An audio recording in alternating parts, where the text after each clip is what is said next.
In the heat of the Pacific War, a young Japanese pilot named Ensign Tadayoshi Koga faced his darkest moment.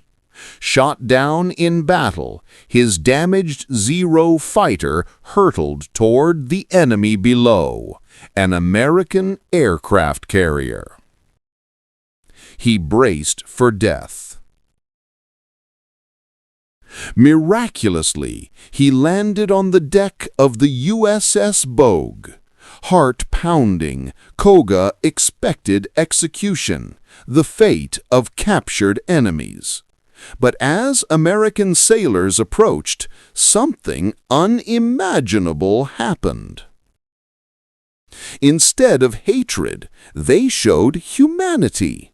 They helped him down, offered water, treated his wounds.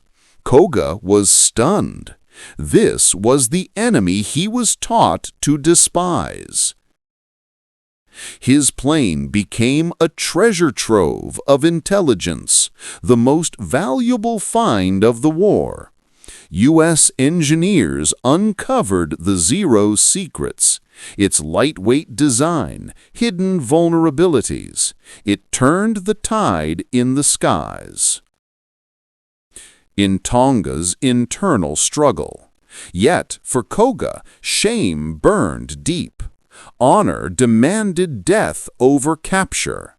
He feared Japan would brand him a traitor, never welcoming him home. Alone with his thoughts, he grappled with fear and disgrace. Aboard the Bogue, he found dignity and safety, compassion from those he called foes, meals shared, stories exchanged. It shattered his world. One terrified landing altered the Pacific War forever, giving America the edge. And it transformed the life of the young pilot who survived it. In the face of war, humanity prevailed.